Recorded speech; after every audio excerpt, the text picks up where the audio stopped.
Yanında da ufak çürükler.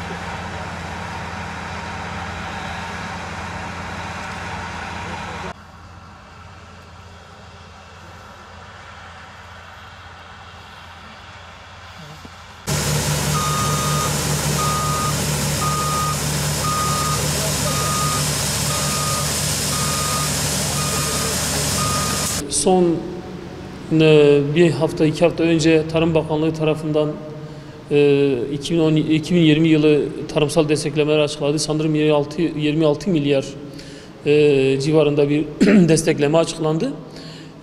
Tabii bu önemli, Türkiye'deki tarımsal üretim için önemli bir desteklemedir. Ancak bu desteklemelerin etkin olarak yerine ulaşabilmesi için doğru bir şekilde aktarılması, yani hangi kalemlere ne şekilde bakanlığın destek vermesi gerektiği noktasında iyi bir uygulama, iyi bir çalışma yapılması lazım. Bu tarımsal projelere midir, doğrudan destekler midir? Bunun iyi planlanması lazım.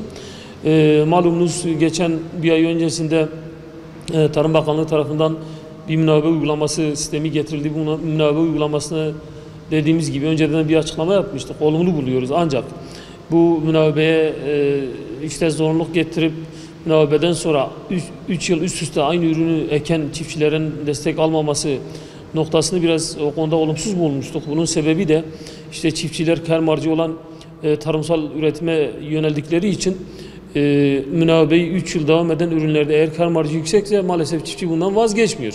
Tamam, münavebe doğrudur. Hani olumlu bir çalışmadır, ancak Devlet Bakanlığı, yani Tarım Bakanlığı bunu uygularken mutlaka bunu alternatif bir çözüm de desteklemesi gerekiyor. Örnek dediğimiz gibi bizim bölgemizde en çok şu anda tarımsal sulamada üretilen ürün mısırdır.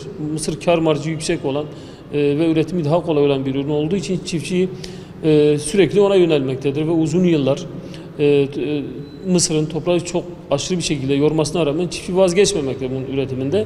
Çünkü çiftçi kârlı olana yöneliyor ve kâr marjı olan ürün mısır olduğu için ona yöneliyor. Dolayısıyla bundan vazgeçmiyor. Bunun alternatifi bizim bölgemizde pamuktur.